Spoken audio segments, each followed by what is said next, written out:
ನೆನ್ಪಿಸ್ಕೊ, ನಿನ್ನೆ ನೀನು ನಮ್ಮನೆಗೆ ಬಂದಿದ್ದೆ, ಹೌದಾ? ನಂಗೆ ನೆನಪಾಗ್ತಾ ಇಲ್ಲ. ನೆನ್ಪಿಸ್ಕೊಳ್ಳೋ.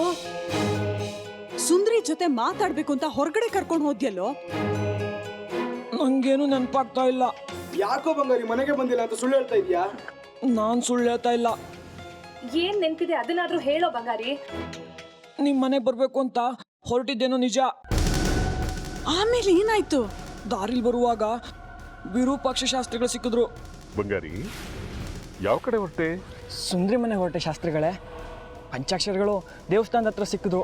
ಲೆಕ್ಕದ ಪುಸ್ತಕ ಕೊಟ್ಬಾ ಅಂತ ಹೇಳಿದ್ರು, ಅದಕ್ಕೆ ಹೊರಟಿದ್ದೀನಿ. ಹಾಗೆ ಮುಂದೇನಾಯ್ತು ಅಂತ ನೆನಪಿಸ್ಕೊಳ್ಳೋ. ಅವ್ರ ಕಾಲಿಗೆ ಬಿದ್ದು ನಮಸ್ಕಾರ ಮಾಡ್ಕೊಂಡೆ. ನಮಸ್ಕಾರ ಮಾಡಿ, ಆಶೀರ್ವಾದ ಮಾಡ್ತೀನಿ, ಒಳ್ಳೇದಾಗಲಿ ಅಂತ.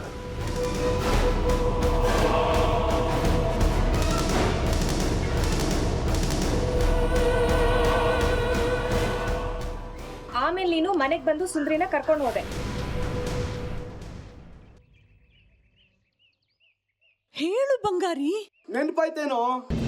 ವಿರೂಪಾಕ್ಷ ಶಾಸ್ತ್ರಿಗಳ ಕಾಲಿಗೆ ಬಿದ್ದು ನಮಸ್ಕಾರ ಮಾಡಿದಷ್ಟೇ ನೆನಪು. ಮುಂದೆ ಏನು ನೆನಪಾಗ್ತಾ ಇಲ್ಲ. ನೀನೇ ನಮ್ ಸುಂದ್ರಿನ ಕರ್ಕೊಂಡು ಹೋಗಿದ್ದು. ಎಲ್ಲೋ ಸುಂದ್ರಿ? ನಮ್ ಸುಂದರಿ ಅಕ್ಕನ ಯಾಕೋ ಕರ್ಕೊಂಡು ಹೋದೆ? ನೆನಪಾಗ್ತಿಲ್ಲ ಅಂದ್ರೆ ಏನು ಅರ್ಥ ಬಂಗಾರಿ? ನಂಗೇನು ನೆನಪಾಗ್ತಿಲ್ಲ. ದಯವಿಟ್ಟು ನನ್ ಬಿಟ್ಬಿಡಿ.